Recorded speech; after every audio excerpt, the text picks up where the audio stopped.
시청자 여러분, JTBC 뉴스룸을 시작하겠습니다.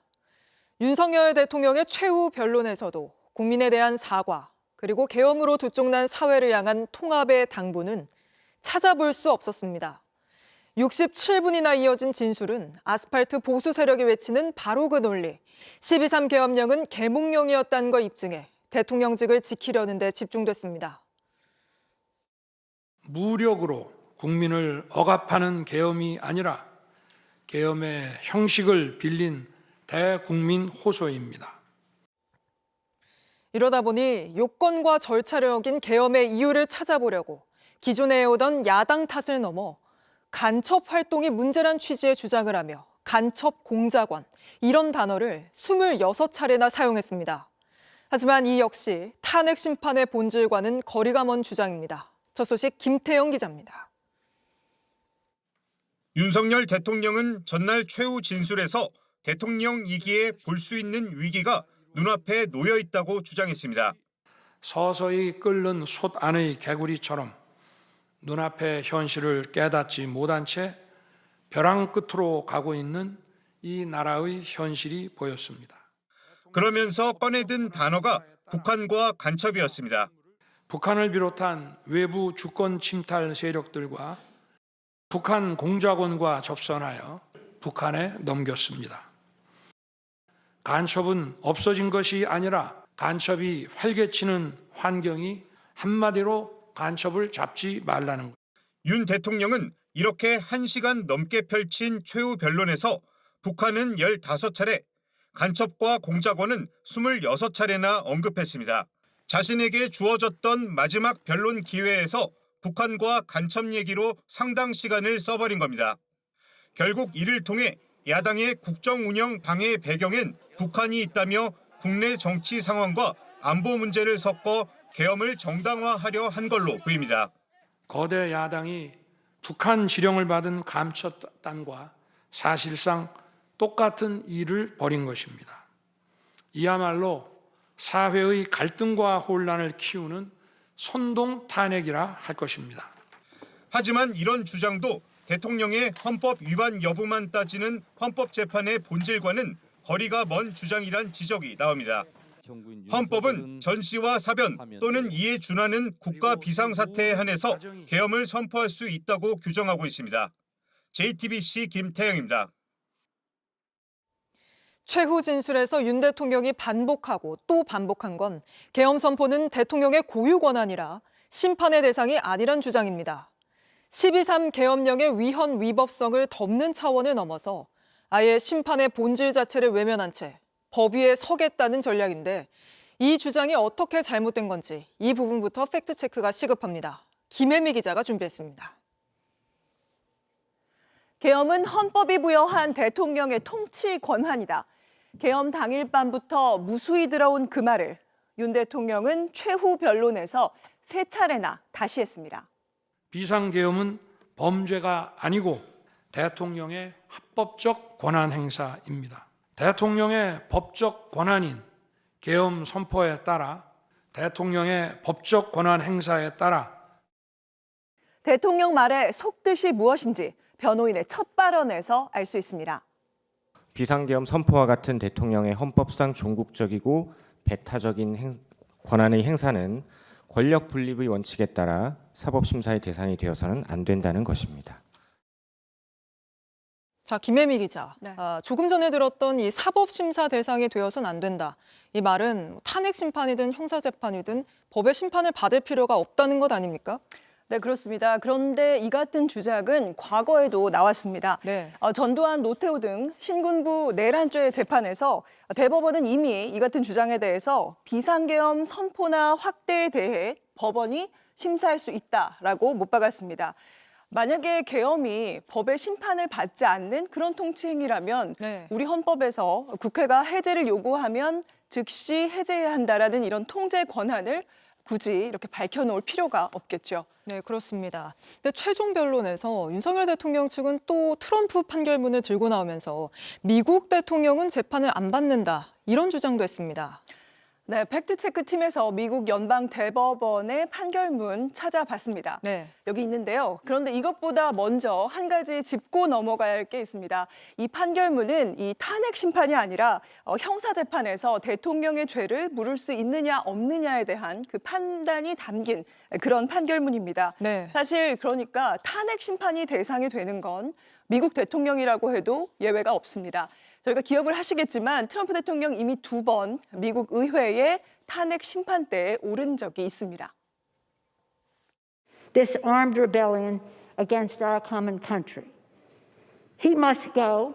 The president must be impeached, and I believe 트럼프 대통령은 이 의회 폭력 사태를 선동했다는 혐의였죠. 탄핵 심판은 그렇다 치고 형사재판에서도 다 면책을 받는 겁니까?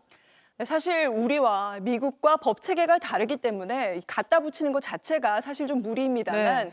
이 주장을 우리가 굳이 따져보자면 미국 대법원 판결문에서 대통령의 그 형사재판에서 대통령의 절대적인 면책권을 부여한다라는 저 뜻은 이 대통령이 헌법적 권한 범위 내에서 이루어진 행위에 대해서만 허용한다는 취지입니다. 전문가의 얘기를 좀 듣고 오시죠. 이제 연방 대법원의 잣대로 본다면 이번 헌법의 기본 원칙들을 위반했을 소지가 많기 때문에 추정적 면책에도 포함되기 어렵다라고 봅니다. 그러니까 우리 헌법을 어겼느냐를 따지는 자리에서 사실 남의 나라 법을 가져와 다투는 것 자체가 안 맞는 얘기인데 네. 미 연방 대법원 잣대로 봐도 그렇죠. 대통령의 계엄 선포는 아예 심판 대상이 아니란 주장은 터무니없다. 이런 거군요. 네, 그렇습니다. 알겠습니다. 오늘도 잘 들었습니다. 김혜미 기자가 팩트체크해드렸습니다. 헌법재판소의 결정만 남은 탄핵 심판의 본질은 난데없는 계엄 선포가 우리 헌법을 어겼느냐 말았느냐입니다. 그게 전부입니다. 하지만 저희가 팩트체크해드린 대로 대통령은 이 본질에 대해 계엄은 사법심판의 대상이 아니라며 아예 피해갔습니다. 대신 다른 논리와 주장으로 67분을 채웠는데 먼저 이미 심판 과정에서 여러 증언과 증거들로 사실이 아닌 걸로 밝혀진 거짓 주장을 마지막 순간까지 되풀이했습니다. 또 마치 오늘의 자신과 지난날의 자신이 싸우기라도 하는 듯 말과 논리를 번복했습니다. 그리고 승복과 통합의 메시지를 접어둔 채 여전히 지지층 들으라는 듯 갈라치기 메시지를 발신했습니다. 먼저 이 중 또 되풀이된 거짓 주장, 그중에서도 국무회의와 관련된 주장부터 유한울 기자가 짚어드리겠습니다. 12.3 비상계엄 선포 직전 열렸던 5분 국무회의. 그 절차적 정당성을 설명하기 위해 윤석열 대통령은 5쪽 분량의 원고를 4분간 읽어내려갔습니다. 국무회의를 할 것이 아니었다면 도대체 12월 3일 밤에 국무위원들이 대통령실에 온 이유를 오히려 제가 묻고 싶습니다. 윤 대통령은 당시 국무위원들에게 국무회의 의사정족수가 충족되기 전부터 비상계엄에 대해 설명을 했고 우려도 들었다고 주장했습니다. 국무회의가 짧았어도 그 전에 이미 충분히 논의가 이뤄졌다고 강조한 겁니다. 하지만 앞서 이날을 기억하는 국무위원들의 증언은 달랐습니다. 국무위원들이 당시 대통령실로 향했던 건 윤 대통령과 대통령실 등의 연락을 개별적으로 받았기 때문입니다. 아까 총리께서 말씀하셨듯이 저는 국무회의라고 생각하지 않습니다. 또 윤 대통령은 김용현 당시 국방부 장관이 계엄의 요지가 담긴 계엄 선포문을 나눠줬다고도 했지만 이 역시 한덕수 총리가 부인한 바 있습니다. 저는 계엄 선포 당일 대통령실에서 계엄과 관련된 문건을 보거나 받은 기억이 없습니다. 더욱이 윤 대통령의 주장대로 국무회의가 제대로 열렸다고 하더라도 계엄에 찬성하는 사람은 없었다는 게 국무위원들의 공통된 진술입니다. 그 비상계엄에 찬성한 사람은 있었습니까? 없었습니다. 저는 보지 못했습니다. 그런데도 대통령이 비상계엄 의결을 밀어붙인 셈입니다. 윤 대통령은 더 나아가 1993년 김영삼 대통령이 대다수 국민의 뜻에 따라 금융실명제를 발표했을 때를 이번 계엄 사태와 견주기도 했습니다. JTBC 유한울입니다. 시민들이 맨몸으로 막아서는데도 계엄군이 불 켜진 국회 유리창을 깨고 들어가는 장면. 국민 모두가 똑똑히 본 이 장면에 대해서도 윤 대통령은 충돌을 피하기 위해 불 꺼진 창문을 찾아 들어갔다고 주장했습니다. 뿐만 아니라 대통령이 정치인을 체포하라 지시했다는 증언이 켜켜이 쌓여 있는데도 마지막까지 또 한 번 부인했습니다. 최연수 기자입니다. 방첩사에서 비상계엄의 기간 동안에 왜 이런 사람들을 체포하려고 했을까라는 궁금증이 있었고, 빨리 국회 문을 부수고 들어가서 안에 있는 인원들을 밖으로 끄집어내라. 그건 대통령이 말씀하신 겁니다. 12.3 내란 사태 당일 체포 지시가 있었다는 구체적인 증언은 그동안 여러 차례 나왔습니다. 하지만 어제 윤석열 대통령은 또다시 이를 전면 부인했습니다. 소수의 인원만이 국회로 들어갔기 때문에 체포가 불가능했다는 겁니다. 본관에 들어간 병력이 겨우 15명인데 이런 극소수 병력을 가지고 국회의원을 체포하고 끌어낸다는 것이 말이 되겠습니까? 또 군인들이 본회의장 위치조차 몰랐기 때문에 의원을 체포하란 지시를 했다는 건 앞뒤가 맞지 않는다고도 했습니다. 본관에 진입한 군인들은 본회의장이 어디에 있는지도 몰랐다고 합니다. 무력은 없었다고 재차 강조했습니다. 무력으로 국민을 억압하는 계엄이 아니라 계엄의 형식을 빌린 대국민 호소입니다. 그러면서 본관의 유리창을 깬 이유도 충돌을 피하기 위해서였다고 주장했습니다. 입구를 시민들이 막고 있어서 충돌을 피하기 위해 불 꺼진 창문을 찾아 들어간 것입니다. 하지만 당시 군인들이 불 켜진 본관 2층 유리창을 깨고 들어간 상황은 JTBC 생중계로 방송됐습니다. 전 국민이 실시간으로 지켜본 장면인데도 질서 유지를 위해서라는 황당한 논리를 펼친 겁니다. 윤 대통령은 계엄이 아닌 호소였다고 거듭 주장하며 일반 시민은 단 한 명의 피해도 없었다고 했지만 이날 국회 사무처 경호기획관실 직원 10명 이상이 다쳤습니다. JTBC 최연수입니다. 윤 대통령은 거대 야당이 우리 군의 눈알과 같은 예산을 삭감했다고도 주장했습니다. 특히 북한을 감시하기 위한 지휘 정찰 사업 예산이 4,852억 원이나 감액됐다고 했는데 저희가 국방부에 문의해보니 지난해 이미 주요 사업이 마무리되면서 올해 신규 사업이 없어 정부가 예산을 깎았던 걸로 취재됐습니다. 김재현 기자입니다. 윤석열 대통령은 거대 야당이 핵심적인 국방 예산을 일방적으로 삭감했다며 군을 무력화하려 한다고 주장했습니다. 마치 사람의 두 눈을 빼놓고 몸 전체에서 겨우 눈알 2개 뺐다고 말하는 것과 같은 얘기입니다. 거대 야당이 삭감한 국방 예산은 우리 군의 눈알과 같은 예산입니다.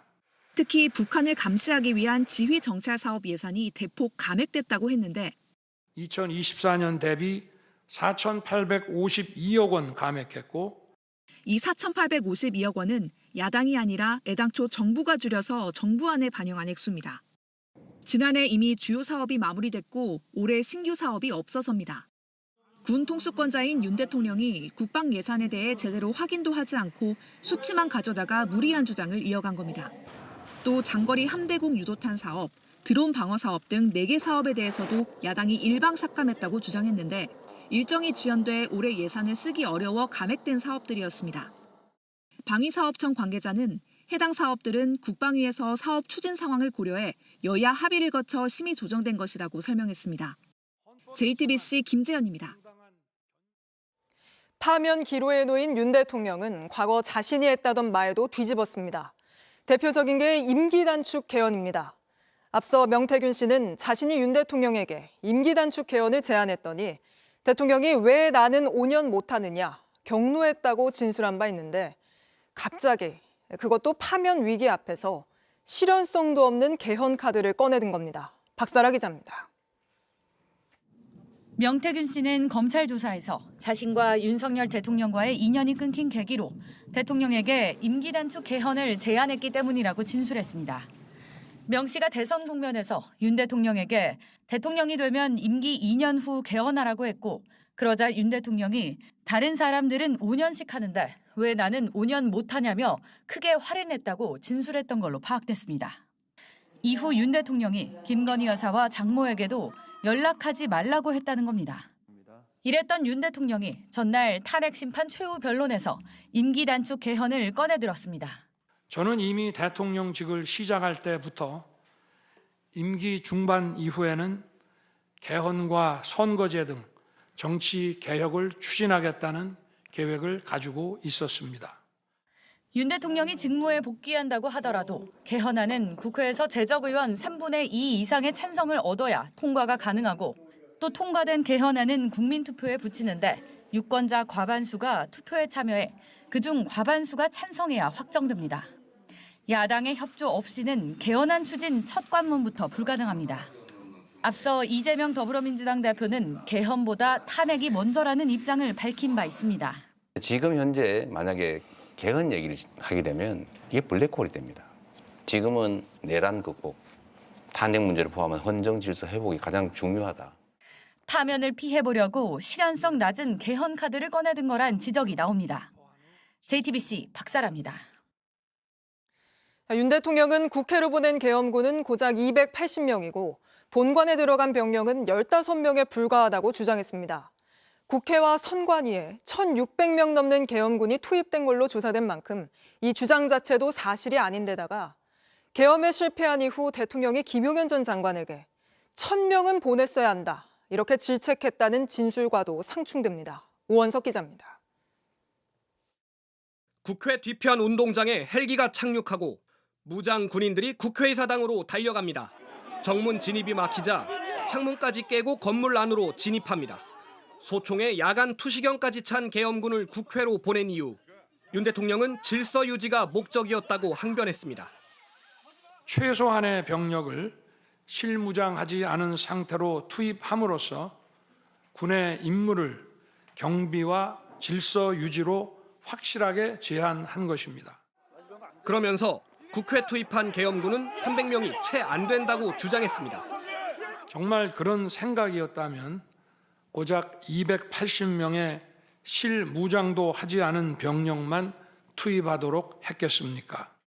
국회에 실제로 진입한 계엄군 숫자는 더 적다고 항변하더니 그나마 계엄 해제 요구 결의 이전에 국회에 들어간 병력은 106명에 불과하고 본관까지 들어간 계엄군은 10여 명 남짓이라고 했습니다. 본관에 들어간 병력은 15명입니다. 검찰 조사 결과 국회와 선관위 등에 투입된 계엄군은 모두 1,605명에 달하는 것으로 나타났지만 이 같은 사실을 부정하며 최소한의 병력만 보냈다고 주장한 겁니다. 그러나 계엄이 실패로 돌아간 직후 윤 대통령이 김용현 전 국방부 장관에 했던 말은 달랐습니다.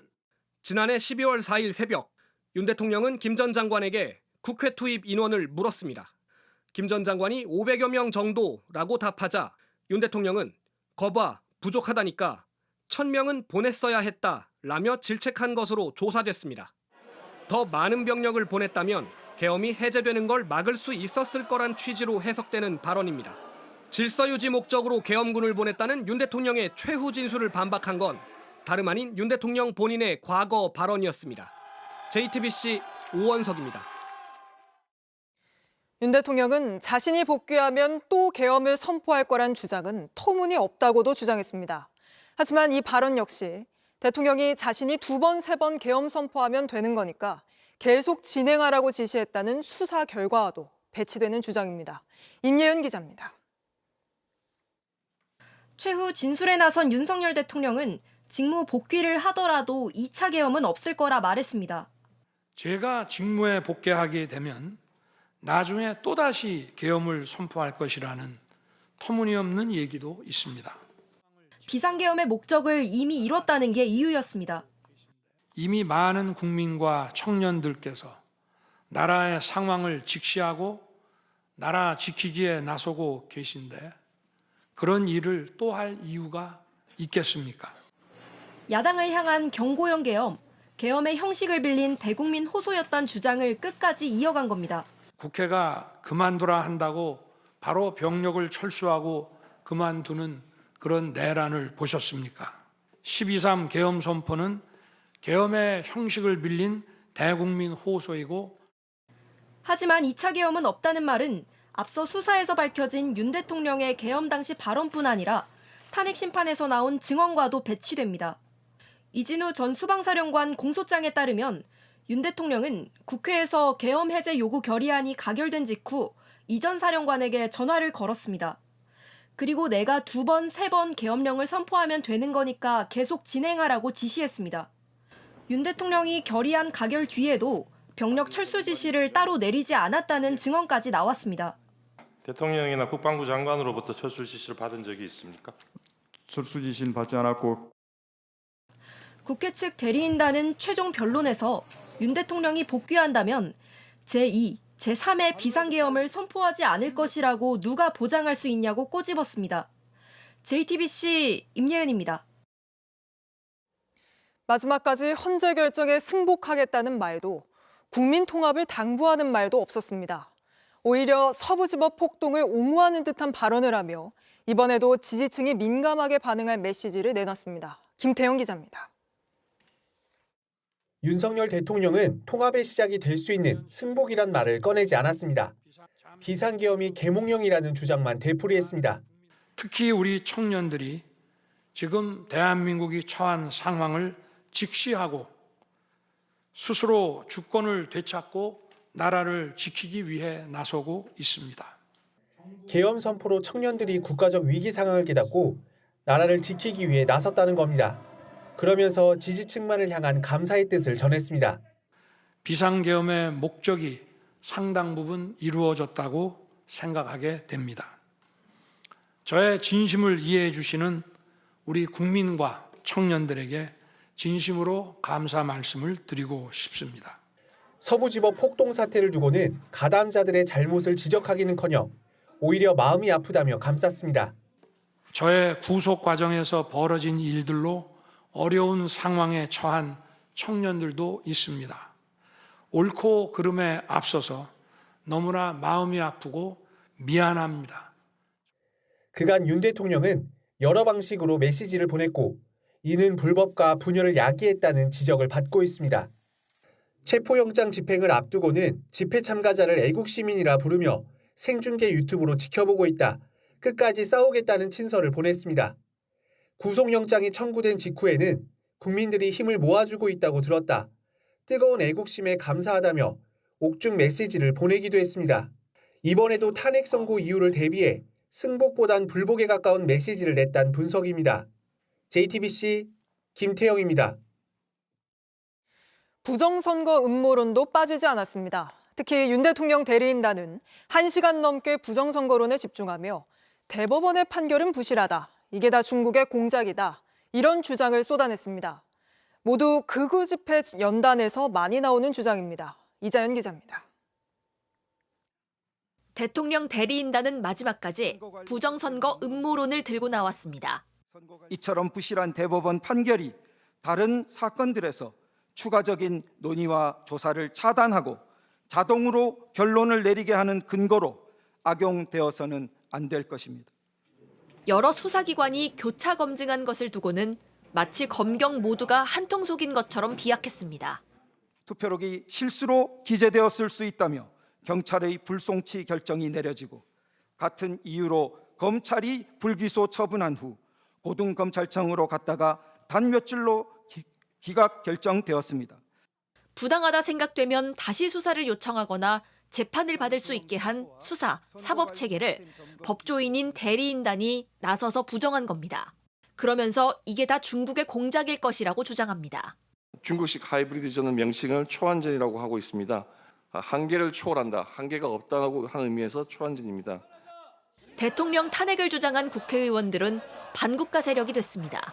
국회의 과반수 권력이 비상계엄과 관련된 장관들과 장군들을 겁박하고 회유해서 대통령의 비상대권 행사를 내란 범죄로 꾸미고 그들이 반국가 세력이고 국가 비상사태를 초래하고 있다는 사실을 스스로 밝히고 있습니다. 국회 봉쇄도 정치인 체포 지시도 없었다며 계엄은 대통령의 충정이었다는 대리인단. 자유, 문명, 수호라는 고귀한 사명의 깃발을 높이 들어 올려주실 것을 간청드립니다. 헌법재판소 재판정이 아니라 집회 연단에 서서 지지자만을 바라보고 호소하듯 변론은 그렇게 이어졌습니다. JTBC 이자연입니다. 헌재 결정에 승복하겠다는 메시지가 빠진 윤석열 대통령의 최후 진술에 화답이라도 하듯 이 기독교계 보수단체들은 일제히 국민 저항권을 행사하겠다는 성명을 발표했습니다. 그동안 광화문파, 여의도파로 갈렸던 이들은 국회에서 기자회견을 열고 헌재를 향해 강도 높은 공격을 쏟아냈습니다. 황예린 기자입니다. 탄핵 반대 집회를 주도하는 보수단체들이 합동 기자회견을 열었습니다. 인용한다면 국민들은 절대 재판 결과를 수용할 수 없을 것이며 헌재는 국민적인 저항을 각오해야만 할 것입니다. 서울, 여의도 등 전국에서 국가 비상기도회를 여는 손현보 목사입니다. 여의도파와 세력 갈등을 빚는 것으로 전해진 광화문파 전광훈 목사 역시 오늘 기자회견에 이름을 올렸습니다. 전광훈 목사님께서는 못 오셨습니다만 마음과 뜻을 같이 하고 있다. 오늘 병원에 가 계십니다. 승복 의사는 없었던 대통령 최후 진술 이후 보수 진영이 힘을 합치는 모양새입니다. 이들은 오는 3.1절 대규모 탄핵 반대 집회를 예고하며 헌법재판소를 향해 인용할 경우 을사오적이 될 것이라고 압박했습니다. 국가가 살고 국민이 살고 헌법재판관도 살 수 있는 유일한 방법이 각하라고 분명히 말씀드렸음에도 불구하고 탄핵을 인용해서 파면시킨다면 헌법재판소는 가루가 되어 사라질 것이고. 한편 JTBC가 문영배 헌법재판소장 대행의 집 앞 시위를 보도한 뒤 경찰이 강성 지지자에 대한 수사에 나섰습니다. 알갱이는 죽여도 돼! 또 주민 민원이 이어질 경우 집회를 금지하는 방안도 검토할 예정입니다. JTBC 황예린입니다. 중국, 북한 간첩을 언급하며 혐오를 부추기고 국민을 갈라치는 메시지도 쏟아냈습니다. 심지어 이태원 참사와 세월호 참사까지 언급해 유족들은 또 한 번 고통받아야 했습니다. 심가은 기자입니다. 윤 대통령 측의 색깔론을 요약하자면 중국, 북한, 그리고 간첩입니다. 국회는 범죄자들로 가득하다며 지금 우리 국회는 범죄자 집단의 소굴이 되었고 그 증거로 국회의원 300명 중 23명이 국가보안법 위반 전과를 가지고 있다고 주장했습니다. 우리 사회 모든 갈등의 원인을 간첩으로 규정했습니다. 민주노총 간첩 사건에서 최근 우리 사회의 모든 갈등이 간첩들의 지령에 의하여 일어났다는 사실을 확인할 수 있었습니다. 후쿠시마 오염수 방류를 예로 들더니 그 대표적인 것이 후쿠시마 원전 오염수 괴담입니다. 인류를 향한 핵테러 시도를 당장 중단하라. 간첩 지령과 비슷한 단어입니다. 세월호 참사와 이태원 참사까지 들먹였습니다. 이태원 참사가 일어나자 간첩은 민주노총에 지령을 내렸습니다. 2014년에 세월호 참사 진상규명 투쟁과 같은 정세 국면을 조성하라. 모든 것이 북한과 간첩의 소행이고 계엄은 국가를 수호하기 위함이었다는 황당한 주장을 놓지 않는 윤 대통령. 이젠 국민 눈앞에서 일어난 내란도 모두 조작이고 허위라고 주장합니다. 윤석열 대통령에 대한 탄핵 소추 사유와 내란죄 몰이는 조작된 허구입니다. 처음부터 끝까지 상식적으로 말이 되지 않는 가품입니다. JTBC 심가은입니다. 검찰이 오세훈 서울시장의 여론조사 비용을 대신 내준 의혹을 받는 오 시장의 후원자에 대한 강제 수사에 나섰습니다. 명태균 씨와 오 시장 사이의 의혹과 관련해 본격 조사에 나선 겁니다. 연지환 기자가 취재했습니다. 검찰이 전격 압수수색한 사람은 오세훈 서울시장의 후원자로 알려진 사업가 김한정 씨입니다. 오늘 김 씨의 집과 사무실 등을 압수수색했습니다. 2021년 서울시장 보궐선거 당시 김 씨가 명태균 씨 측에 오 시장의 여론조사 비용을 대신 보냈는지 확인하기 위해서입니다. 김 씨는 명 씨와 관련된 여론조사 업체 직원이었던 강혜경 씨에게 3,300만 원을 보낸 것으로 나타났습니다. 돈은 2021년 2월부터 3월까지 5번에 걸쳐 송금됐습니다. 앞서 김 씨는 JTBC에 돈을 보낸 건 인정하면서도 오 시장의 여론조사 비용은 아니었다고 말했습니다. 형님 뭐 좀 써야 되는데 좀 보태주세요. 그러면은 뭐 700도 보내고 대납이라면 내가 계좌로 이거 입금했겠어요? 김 씨와 강혜경 씨와의 통화 녹음에선 명 씨와 오 시장의 만남이 언급되기도 했습니다. 얘 오세훈이 만나고 뭐라는 줄 알아? 김영선이 앞장서갖고 만나고 그러더래. 이번에 서울시장 나오지 말고 내가 대통령 다음에 나오면 만나준다. 오늘 압수수색은 명 씨 사건을 창원에서 서울로 이송한 지 일주일 만에 이뤄진 첫 강제 수사입니다. 그 대상이 명 씨와 오 시장 간의 의혹이란 점에서 주목을 받고 있습니다. 이에 대해 오 시장은 수사의 속도가 붙고 하루빨리 결론 나길 바란다며 명태균의 미공표 여론조사를 받아본 적도 없다는 것이 명백한 사실이라는 입장을 내놨습니다.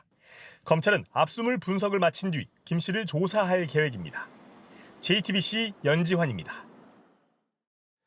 윤 대통령이 명태균 씨와 통화하는 육성 녹취가 또 공개됐습니다. 김영선 전 의원 공천과 관련해 당시 공천관리위원장인 윤상현 의원을 언급하면서 더 얘기하겠다고 말합니다. 윤 대통령은 공관위원장이 누군지도 몰랐다고 했는데 이 녹취에선 이름과 직책을 명확히 말합니다. 윤정주 기자입니다. 취임을 하루 앞둔 2022년 5월 9일 윤석열 대통령은 김영선 전 의원의 재보궐선거 공천 문제로 명태균 씨와 통화했습니다. 그 김영선이 경선 때부터 열심히 뛰었으니까 그거는 김영선이 좀 해줘라 그랬는데 뭐 그렇게 말이 많네. 당에서 중진. 지난해 10월 민주당이 공개한 통화 육성은 전체 2분 30초 중 17초 정도였습니다. 그런데 나머지 2분여 분량의 통화 육성이 추가로 공개됐습니다. 말은 내가 좀 세게 했는데 이게 뭐 누가 뭐 권한이 딱 누구한테 있는 그런 것도 아니고. 김 전 의원이 대선을 도왔다며 다시 공천을 부탁하자 윤 대통령은 공천관리위원장이던 윤상현 의원에게 얘기했다고 말합니다. 김영선 진짜 열심히 했습니다. 거의 뭐 10,000명. 아니 내가 저기다 얘기를 했잖아. 상현이한테 윤상현한테도 하고. 권성동, 윤한홍 의원이 반대한다는 명 씨 말에 윤 대통령은 두 사람을 언급하며 답합니다. 본인이 좀 많이 불편해해요. 그래서 윤한홍 의원이 권성동 의원한테 얘기한 거고. 뭐 권성동이는 나한테 뭐란 얘기를 안 하고. 네. 윤한홍이도 특별히 나한테 뭐라 안 하던데. 윤 대통령은 통화 막바지에 윤상현 의원을 다시 거론하며 공천관리위원장이라고 정확히 말합니다. 내가 상현이한테 내가 한 번 더 얘기를 할게. 걔가 공관위원장이니까. 제가 진짜 평생 은혜 잊지 않겠습니다. 공천 개입을 부인하며 공관위원장이 누군지도 몰랐다는 앞선 해명가 배치됩니다. 저는 그 당시에 공관위원장이 우리 정진석 비서실장인 줄 알고 있었어요. 윤 대통령 부부의 공천 개입 의혹을 수사 중인 검찰 수사팀은 내일 창원으로 내려가 이틀에 걸쳐 명 씨를 조사할 계획입니다. JTBC 윤정주입니다. 최상병 순직 사건의 핵심 인물 임성근 전 사단장이 징계나 처벌도 받지 않은 상태로 전역했다는 소식 전해드렸는데 저녁일인 어제 최상병 묘역에도 찾아갔던 걸로 확인됐습니다. 임 전 사단장에 대한 공수처 수사, 검찰 수사 모두 사실상 멈춘 상태입니다. 유선희 기자입니다. 군복을 입고 고개를 숙인 한 남성, 임성근 전 해병대 1사단장입니다. 임 전 사단장은 저녁일인 어제 대전 현충원 최상병 묘역을 참배했습니다. 최상병의 부모님에게도 편지를 보냈습니다. 진상규명이 이뤄지지 못한 채 전역하게 돼 죄송하다. 부하를 지키지 못한 부족한 지휘관이었다고 생각하면서 희생을 기리는 마음으로 살겠다고 적었습니다. 최상병의 부모님은 임 전 사단장의 편지에 답하지 않은 것으로 알려졌습니다. 임 전 사단장은 지난해 국회 청문회에 출석해 최상병의 부모님에게 사과했지만 무엇보다도 부모님과 유가족분들에게 이 자리를 빌어서 다시 한번 죄송하다는 말씀을 올립니다. 최상병의 어머니는 사과를 받지 않았습니다. 지난해 9월 아들에게 보낸 편지에 회피만 하려는 모습에 분노가 치민다. 임 전 사단장의 혐의가 밝혀져 처벌되길 바라고 또 바랄 뿐이라고 적었습니다. 임 전 사단장은 최상병 부모님에게 보낸 편지에서 향후 수사 결과가 나오면 찾아뵙겠다고도 했지만 그날도 언제 올지 알 수 없습니다. 최상병 순직 사건을 수사하는 대구지검, 수사 외압 의혹을 수사하는 공수처 모두 수개월째 사실상 수사를 멈춘 상태입니다. 최상병 특검법은 지난해 3차례 국회를 통과했지만 윤석열 대통령이 모두 거부했습니다. JTBC 유선입니다. 10명의 사상자가 발생한 서울 세종고속도로 교각 붕괴 사고의 원인을 밝히기 위해서 경찰이 본격 수사에 나섰습니다. 이와 함께 국토교통부는 사고 현장과 같은 방식으로 작업한 다른 고속도로 공사들을 중지시켰습니다. 윤두열 기자입니다. 붕괴 사고는 걷어, 즉 보를 내려놓은 뒤 기중기 역할을 하는 런처를 뒤로 돌려놓다가 발생했습니다. 보를 내려놓으면 센 바람만 불어도 무너질 수 있습니다. 따라서 보와 기둥, 또 복길이 철근으로 묶고 기울어지지 말라고 큰 삼각 지지대도 놓습니다. 안성 사고 현장도 이런 조치를 다 해놨다고 했습니다. 설치가 돼 있던 상황이었습니다.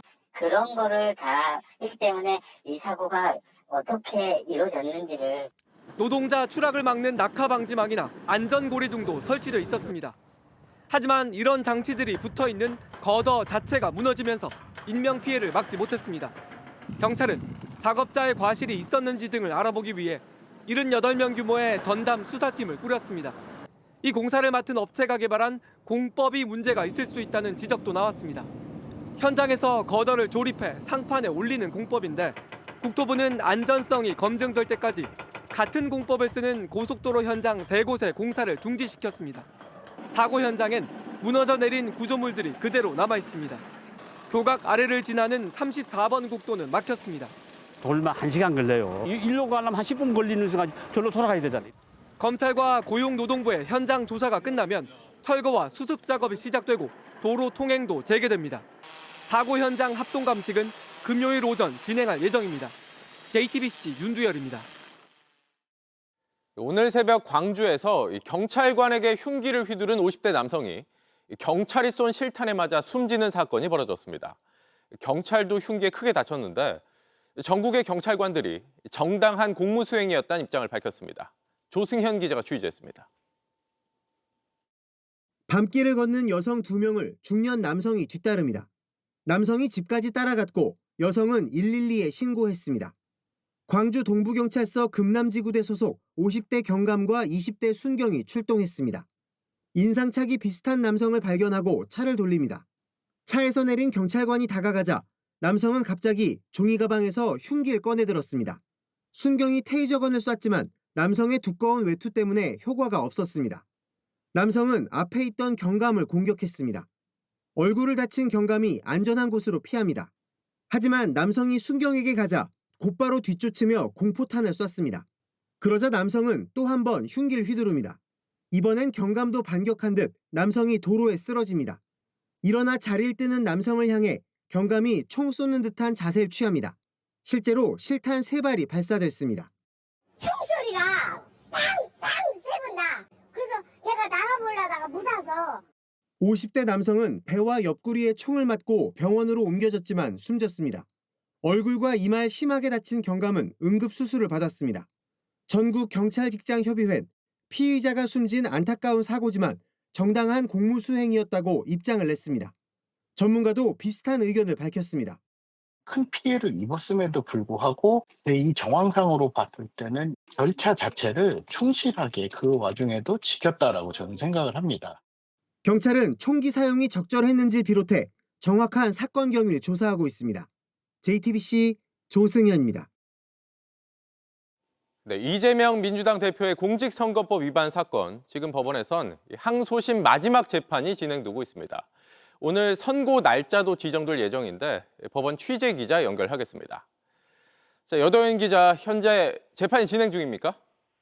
네, 지금 이재명 민주당 대표 측에서 양형에 대한 최종 변론을 진행 중입니다. 잠시 뒤 이 대표가 직접 최후 진술도 할 걸로 보이는데요. 이 재판은 오전부터 시작해서 형량에 관한 양측 증인 신문이 진행됐고 이 오후엔 검찰과 이 대표 측의 최후 진술을 진행했습니다.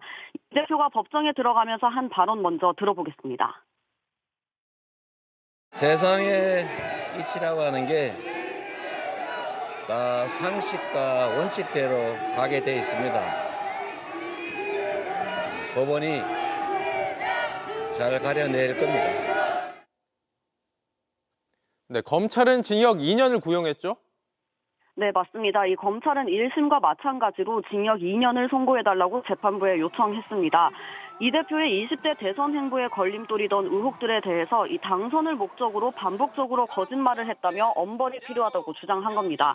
특히 1심에서 무죄가 선고된 성남시장 시절 고 김문기 처장을 모른다는 발언 역시 이 교유 행위를 했다는 게 입증됐다며 유죄를 요청했습니다. 네, 이재명 대표는 어떤 입장을 밝혔습니까?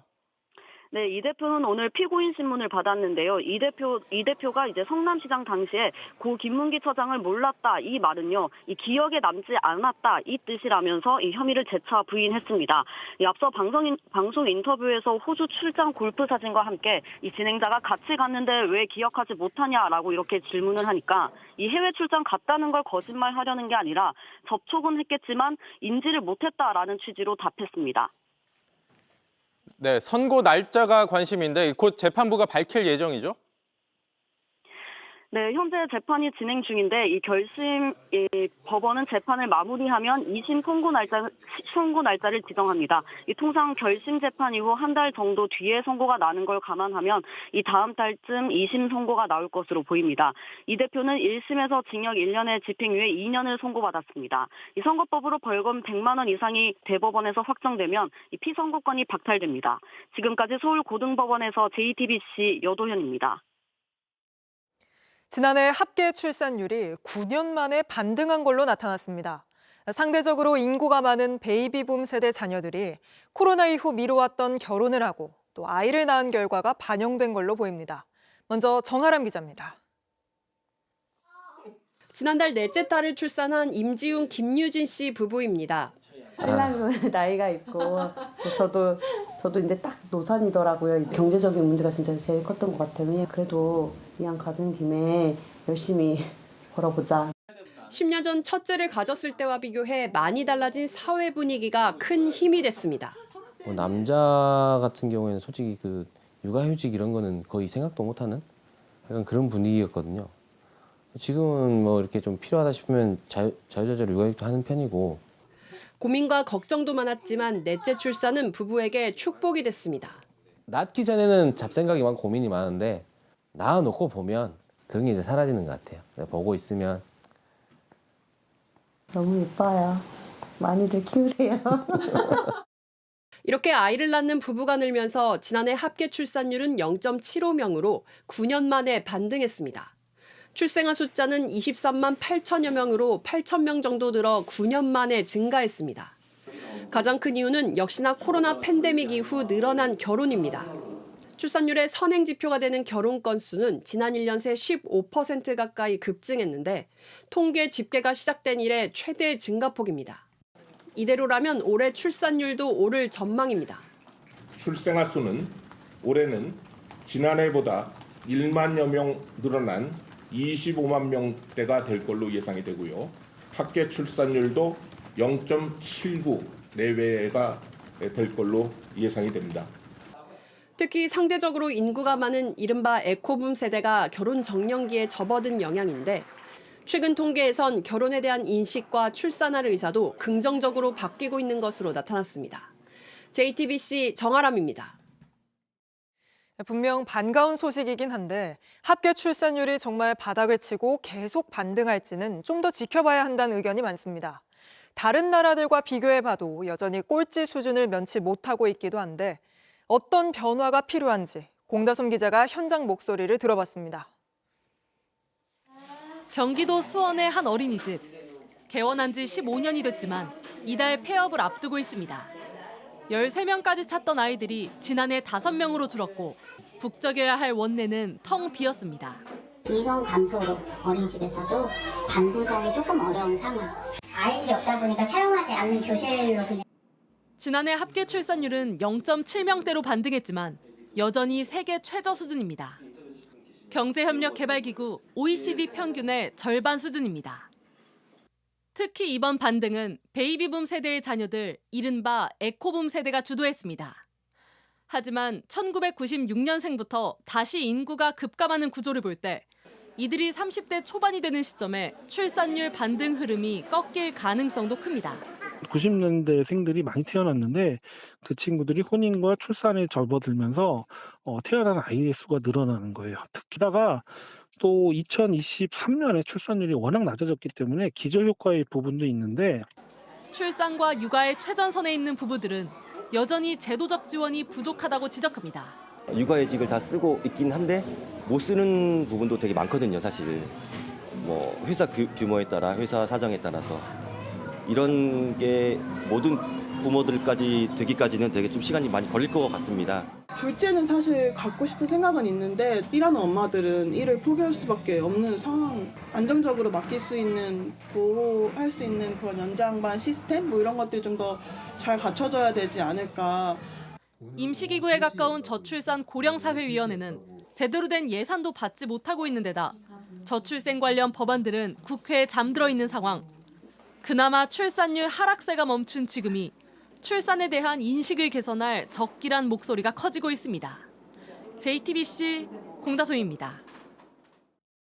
네, 윤 대통령의 마지막 변론 소식 이어가겠습니다. 윤 대통령이 헌재에 11차례 출석하는 과정에서 특혜 의전 논란도 일었습니다. 앞서 머리 손질 등을 놓고 야당의 비판이 있었는데 이번엔 헌재를 오갈 때 호송 차량을 타야 한다는 규정을 어기고 캐딜락 경호 차량에 탔다는 의혹도 제기됐습니다. 류정화 기자입니다. 법무부라고 쓰인 호송용 승합차를 따라 검은 경호 차량 여러 대가 주차장으로 들어갑니다. 윤석열 대통령이 헌법재판소에 출석하는 장면입니다. 그런데 윤 대통령이 호송차가 아닌 뒤따르는 경호 차량에 탑승했다는 의혹이 제기됐습니다. 사실이라면 단순 편의가 아니라 증거 인멸로 이어질 수 있는 특혜란 겁니다. 뒤에 캐딜락 차량에 탑승해서 이동하고 있다라는 제보가 있습니다. 죄송합니다. 제 소관 업무가 아니라 경호차를 이용한다면 자유롭게 통화하고 지시도 할 수 있고 증거도 인멸할 수 있습니다. 앞서 직무정지 되기 전과 큰 차이 없이 정돈된 머리가 논란이 되기도 했습니다. 법무부는 스타일리스트가 손질해준 것은 맞지만 비용 지원은 없었다고 해명했습니다. 헤어스타일 같은 경우에는 스타일리스트가 와서 한 부분인데 그 부분은 종전에도 정치인들 같은 경우에는 이미 복수의 사례가 있습니다. 헌재에 출석할 때마다 관저 지원팀이 움직였다는 얘기도 나옵니다. 한 여권 관계자는 JTBC에 대통령이 출석하는 날이면 평소 식사 준비팀이 헌재로 움직인 걸로 안다고 전했습니다. 이 같은 논란과 의혹에 대해 경호처는 사실과 다른 부분이 많지만 세부 경호 조치는 보안 사항이라 언급이 적절치 않다고 밝혔습니다. JTBC 류정화입니다. 오늘 국회에선 윤 대통령과 극렬 지지자들이 국익과 외교에 해가 될 수 있다는 우려에도 반중 정서를 조장하고 있다는 지적이 나왔습니다. 주한 중국 대사는 공개적으로 불쾌감을 드러냈습니다. 윤세민아 기자입니다. 오늘 국회 외교통일위원회에선 윤석열 대통령 측과 지지 세력이 반중 정서를 조장하고 있다는 야당의 지적이 나왔습니다. 캡틴 아메리카 복장을 한 남성이 중국 대사관에 난입하려던 사건은 양국의 실질적인 위협이 되고 있는 예로 언급됐습니다. 최근에 캡틴 아메리카 복장을 참 특이하기도 하게 그러냐 구속됐습니다만 이분을 포함해서 지금 주중대사관 앞에 이 극우단체 이 반중 집회가 계속되고 있고 중국에 대한 반중 여론 또 시민들에까지 위협 행위를 지금 하고 있는 것도 알고 계시죠? 듣고 있습니다. 그동안 한국 국내 정치의 일이라던 중국 측도 끊이지 않는 반중 정서 조장에 불쾌한 기색을 드러냈습니다. 어제 일부 한국 언론과 만난 다이빙 주한 중국 대사는 헌재 변론에서 아무도 중국의 선거 개입 의혹을 증언하지 않았다며 이런 의혹 제기는 중국을 카드 삼아 자신들의 정치적 목적을 달성하려는 시도라고 평가했습니다. 반중 정서를 조장하는 세력은 소수이긴 하지만 강한 파급력을 갖고 있다고 우려했습니다. 那么今天呢，我们仍然有一些分歧，但是呢，我们应该汲取过去的经验教训，聚焦于我们的共同利益，而不是集中或者是放大我们的分歧点。 다이빙 대사는 반중 정서가 민감한 상황에서 교류에 대한 우려가 있다고 말했는데 문화 교류가 이루어지려면 양국 국민 간 감정이 우호적이어야 한다고 강조한 겁니다. JTBC 윤세민입니다. 윤 대통령이 개헌을 언급하며 직무 복귀 의지를 밝히자 대통령실이 대통령의 개헌 의지가 실현되길 바란다는 입장을 밝혔습니다. 그러면서 윤 대통령 복귀를 준비하듯 중단됐던 비서실장 주재 회의를 다시 시작했고 기자들을 상대로 정책 브리핑도 했습니다. 강희연 기자입니다. 대통령실은 대변인실 명의로 대통령의 개헌 의지가 실현돼 우리 정치가 과거의 질곡에서 벗어나 새로운 시대를 열길 희망한다는 공식 입장문을 냈습니다. 그러면서 각자 위치에서 맡은 바 임무에 최선을 다하겠다고도 했습니다. 윤 대통령이 헌재에서 한 변론에 대해 대통령실 명의로 공식 입장문을 낸 건 이번이 처음입니다. 대통령실은 그간 중단돼 왔던 매주 일요일 열리는 정진석 대통령 비서실장 주재 수석 비서관 회의도 이번 주부터 다시 시작한다는 계획입니다. 유해미 저출생 수석은 오늘 오전 기자단을 대상으로 정책 브리핑도 열었습니다. 수석급 참모의 브리핑은 지난해 계엄 사태 이후 석 달 만입니다. 유 수석은 윤석열 정부 정책에 힘입어 합계 출산율이 반등했다고 강조하며 내년부터 향후 5년간 적용될 5차 저출생 대책을 만들겠다는 앞으로의 계획도 밝혔습니다. 전날 윤 대통령이 직무 복귀 의지를 밝히자 대통령실도 윤 대통령의 탄핵 심판 기각을 염두에 두고 본격적으로 움직이기 시작한 거란 해석이 나옵니다. 하지만 대통령실 관계자는 JTBC에 대통령이 언제라도 복귀하면 일할 수 있게 우리가 하던 일을 하는 거라고 답했습니다. 직무정지된 대통령을 보좌할 권한이 없는 대통령실이 사실상 윤 대통령 대변에 나선 건 부적절하다는 지적이 나옵니다. JTBC 강연입니다.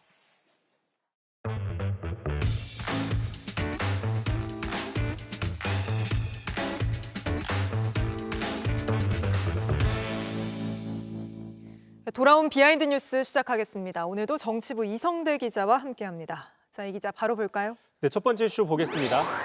자, 계몽 주의. 자, 탄핵 심판 어제 최후 변론이 끝났죠. 그런데 윤 대통령보다 더 화제가 된 사람이 있습니다. 바로 변호인단 측의 김계리 변호사인데 바로 이 발언을 했기 때문입니다. 그 화제가 된 발언 먼저 듣고 시작하겠습니다. 제가 임신과 출산과 육아를 하느라 몰랐던 민주당이 저지른 폐악을 일당 독재의 파쇼 행위를 확인하고 아이와 함께하려고 비워둔 시간을 나누어 이 사건에 뛰어들게 되었습니다. 저는 계몽되었습니다. 네, 대통령의 변호인단 측 이미 지난달 4차 변론 당시에 계엄령이 아니라 계몽령이다라고 처음 주장을 했었죠. 네. 극우 유튜버들의 주장을 헌재 탄핵 심판에 그대로 인용해서 황당하다는 반응들이 있었는데 마지막 날인 어제까지도 마치 신앙 고백하듯이 나는 계몽됐다라고 진지하게 이야기를 한 겁니다. 김계리 변호사는 이게 처음에 시작할 때만 해도 이 변호인단 중에서 가장 잘 알려지지 않았던 사람이었는데 변론이 거듭되면서 논란의 중심에 가장 서는 것 같습니다. 그렇습니다. 변론보다는 선동을 하는 게 아니냐라는 네. 지적들이 이제 국회 측에서도 나오고 있는데요.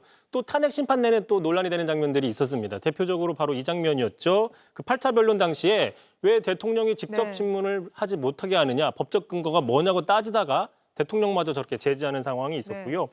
또 어제도 좀 황당한 주장을 했습니다. 그러자 이재명 대표가 오늘 또 바로 반박을 했는데 그 장면도 한번 보고 가겠습니다. 길에 계엄과 관련된 어떠한 인원도 없고 아무도 없는데 혼자 스스로 월담을 하는 장면입니다. 왜 사람 없는 데서 넘느냐, 아무도 안 말리는데 넘었지 않냐 이런 해괴한 소리를 했던데 사람이 있으면 못 넘으니까 사람 없는데 피해서 넘었지요. 어제 저는 계몽됐습니다. 이 발언이 화제가 되면서 여러 패러디가 또 나왔다면서요. 그렇습니다. 그래서 몇 가지 좀 가져와 봤는데요. 첫 번째, 자, 판사, 검사, 변호사 그리고 계몽사가 탄생했다. 네. 출판사 이름이 아니고요. 계몽사다. 또 한 역사 유튜브에서는 이런 반응도 있었습니다. 자, 볼테르, 루소, 스피노자 같은 이런 계몽주의에 쟁쟁한 학자들 사이에 두고 가장 인상적인 계몽주의 학자가 누구냐 실제 투표를 했더니 오후 5시 현재 윤석열 대통령이 1위를 달린다. 이런 그림들이 화제가 되고 있습니다. 사실 계몽 관련해서는 저희도 예전에 계몽강도 한번 짚어드린 적 있었는데 예. 여러 패러디가 또 나오고 있습니다. 근데 동시에 이런 패러디가 나오는 게 씁쓸함을 느끼는 국민들이 많기 때문 아닐까요? 그렇습니다. 참고로 불법 계엄 12.3 내란 사태가 민주주의의 파괴가 아니라 국민들을 깨우친 계몽주의의 탄생이라는 이 진지하게 주장하는 이 모습은 이성적이지도 않고 합리주의에도 어긋난다라는 지적들도 분명히 있고요. 당장 김계리 변호사의 주장대로면 가장 최근 여론조사를 보면 계엄에 반대하고 탄핵에 찬성하는 저 여론이 60%인데 그럼 60%가 되는 국민들이 다 계몽을 해야 되는 무지몽매한 사람들이냐라는 반론에 직면하게 되는 것이고요. 100번 양보해서 국민을 계몽하려고 했다고 하면 대통령이 돼서 계엄령을 할 게 아니라 교수나 학자가 된다거나 또는 출판사를 차리면 되는 게 아니냐 이런 지적들도 나오고 있습니다. 그러니까 한마디로 총든 군인까지 들이대지 않으면 깨우칠 수 없는 우매한 국민들이다. 이런 주장을 하는 것 같아서 듣기 불편하다는 국민들이 많습니다. 바로 다음 이슈도 볼까요? 자, 두 번째 이슈 보겠습니다. 처음이 아니었다. 한동훈 전 대표 오늘 드디어 책이 나왔는데 여기 보면 또 새로운 사실을 하나 폭로를 했습니다. 자, 애초 그 알려진 바대로면 지난해 1월이었죠. 비대위원장을 맡은 지 얼마 되지 않아서 이른바 윤한 갈등, 사퇴 논란이 있었는데 자, 알고 보니까 이보다 앞서서 그 전 12월 말에 그러니까 비대위원장을 되기 직전에 법무부 장관 시절에 이미 사퇴하라라는 맡기로 압박을 한 뒤에 그렇습니다. 네. 압박을 받았다라는 겁니다. 대통령실 비서관이 전화로 해서 비대위원장 하지 말고 법무부 장관에서도 물러나라 요구를 했다라는 거죠. 네. 자, 그러니까 한 대표가 그 이유가 뭐냐라고 물어봤더니 딱히 별다른 설명을 하지 않고 다만 대통령이 본인이 잘 알 거다라고 얘기를 했다고 전달을 했다라는 거죠. 이유가 뭐라고 밝혔습니까? 자, 그래서 이제 한 전 대표가 직접 찾아봤더니 바로 이 기사 때문이다라고 책에다 썼습니다. 이 기사. 자, 이게 지금 김건희 여사가 폐간시킬 수도 있는 걸로 알려진 그 언론사의 기사인데 네. 자, 총선 후에 김건희 조건부 특검을 할 수 있다라는 기사가 나왔습니다. 자, 이 기사의 어떤 출처를 바로 한 전 대표가 아니냐라고 착각을 했다라는 것이죠. 자, 그런데 또 책에 이렇게 썼습니다. 한 대표는 뭐라고 썼느냐. 그런데 또 사퇴 요구를 받고 몇 시간 뒤에 문자가 다시 왔다.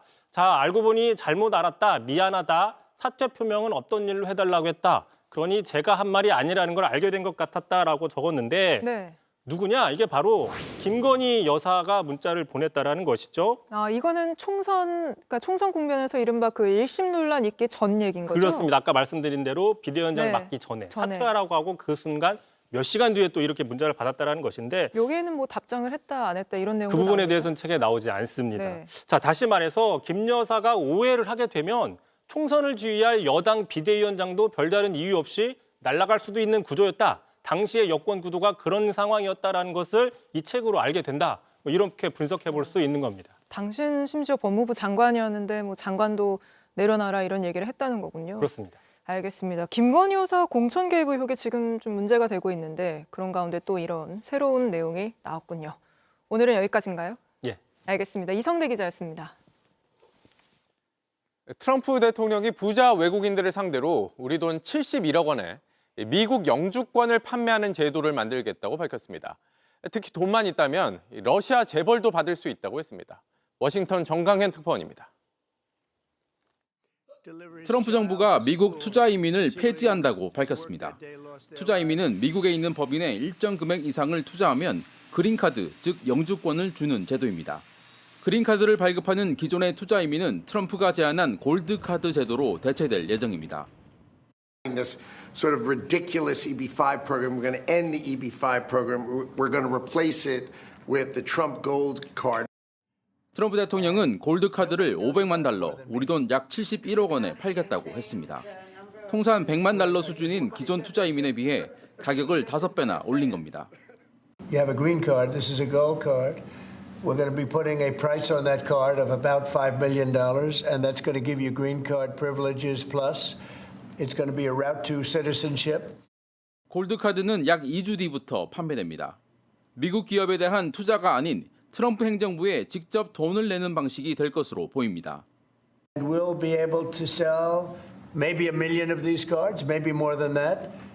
And if you add up the numbers, they're pretty good. As an example, 1 million cards would be worth $5 trillion. 5 trillion. Wow. 트럼프는 일부 제재 대상인 러시아의 신흥 재벌 집단 올리가르히도 골드카드를 구매할 수 있다고 했습니다. I know some Russian oligarchs that are very nice people. It's possible. 자격 심사와 무관하게 사실상 돈만 있으면 누구든 영주권을 살 수 있다는 겁니다. 일각에선 군대까지 동원해 불법 이민자 추방에 나선 트럼프가 소수의 부자들을 대상으로 사실상 영주권 장사를 벌이고 있다는 비판도 나오고 있습니다. 워싱턴에서 JTBC 정강현입니다. 정부가 사교육 카르텔을 없애겠다며 대대적인 감사를 벌였지만 정작 핵심인 사교육 문제는 해결된 게 없고 오히려 사교육 시장만 더 커졌다는 지적이 나옵니다. 최근 재수 삼수가 당연한 것처럼 여겨지고 먹고 자는 기숙형 재수학원의 1년 학비는 5천만 원이 넘는 상황입니다. 이희령 기자입니다. 경기도의 한 외진 마을. 최근 한 입시학원이 1,500명 규모의 기숙형 재수학원을 열었습니다. 어제 입소했고요. 오늘부터 개강입니다. 이제 접수하시고 저희가 심사 이루어지고 심사 후에 합불 결과 안내 나갈 겁니다. 근처엔 다른 기숙학원도 있습니다. 여학생 같은 경우는 10자리 이내로 남았고요. 남학생은 지금 자리가 거의 와서 대기 등록을 받고 있습니다. 기숙학원에 들어가려면 한 달 기준으로 기본 교습비만 400만 원 가까이 내야 합니다. 추가로 드는 비용까지 포함하면 1년엔 5천만 원이 넘게 듭니다. 교재비나 모의고사비 같은 경우에는 저희가 배부되는 것만큼 금액이 발생하는 부분이라서 기본적으로 한 50 정도는 일단 나오신다고 생각하시고. 치열한 입시 경쟁 탓에 N수생은 해마다 늘고 이들을 상대로 한 기숙학원도 계속 성행하고 있는 겁니다. 3년 전 14만 6천 명이던 N수생은 매년 꾸준히 늘어 올해엔 20만 명 안팎이 될 걸로 보입니다. 저희 반은 솔직히 한 4-5명 빼면 다 재수하는 걸로 알고 있어요. 친구들끼리도 뭐 한 번은 더 해도 되는 거 아니냐. 근데 이번 연도에 의대 증원 이런 것 때문에 이제 재수가 더 많이 늘어났어요. 이는 사교육비 부담으로 이어집니다. 대학 등록금보다 재수 비용이 더 비싼데 비용은 신경 쓰이지만 그래도 뭐 애들이 원하면 뭐 어떻게 할 수 없는 거죠. 정부와 경찰, 국세청 등이 사교육을 잡겠다고 나섰지만 대형 학원들은 도리어 몸집을 불리고 있습니다. 한 학원의 경우 2021년 7천억 원이던 총 매출이 지난해 9천억 원을 넘었습니다. 최근에도 정부는 사교육 영향력을 줄이도록 노력하겠다고 했지만 현장은 거꾸로 가고 있습니다. JTBC 이희령입니다.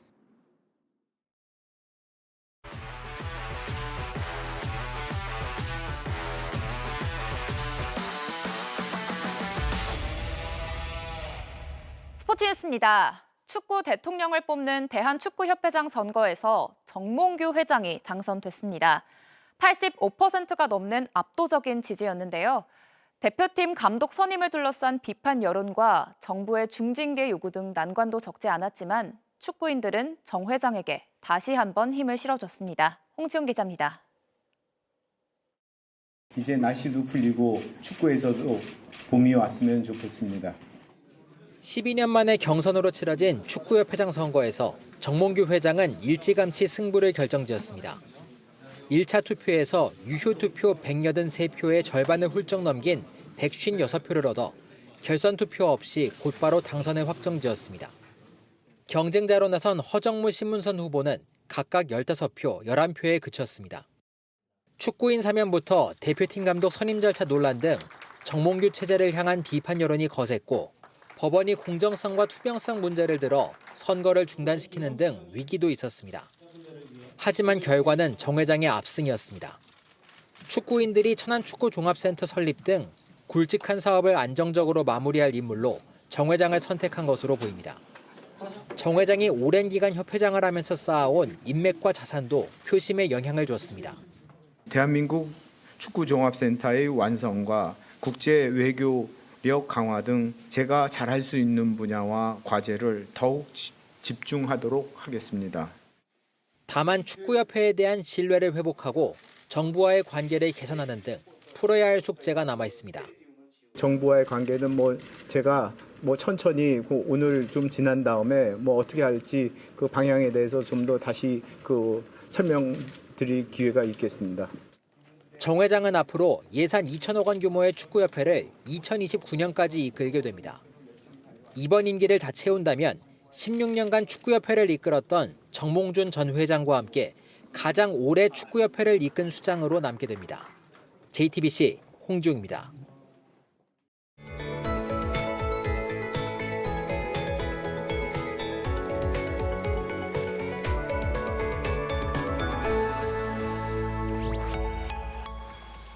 기온이 오르자마자 봄의 불청객 황사가 찾아왔습니다. 현재는 황사의 영향권에서 벗어났지만 내일 오후부터 국외 미세먼지가 유입되면서 중부지방의 공기질이 탁해지겠습니다. 내일도 호흡기 관리에 신경 쓰셔야겠습니다. 이제 추위 걱정은 안 하셔도 되겠는데요. 내일은 서울 낮 기온 13도로 오늘보다 4도 정도 높겠고요. 토요일에는 15도까지 오르면서 본격적인 봄 날씨가 시작되겠습니다. 두터운 외투보다는 큰 일교차에 맞는 옷을 준비하시는 게 좋겠습니다. 며칠째 건조특보가 계속되면서 화재 사고도 빈번하게 발생하고 있습니다. 특히 야외 활동을 하실 때는 더더욱 불조심하셔야겠습니다. 제주도는 내일 늦은 오후부터 비가 내리겠습니다. 아침까지는 서울 영하 1도, 대전 영하 4도로 영하권에 머물겠는데요. 반면 낮에는 15도 안팎으로 크게 오르겠습니다. 3일절 연휴 동안 날은 따스하겠지만 비 소식이 잦겠습니다. 날씨였습니다. 뉴스룸 저희가 준비한 소식은 여기까지입니다. 시청해주신 여러분 고맙습니다.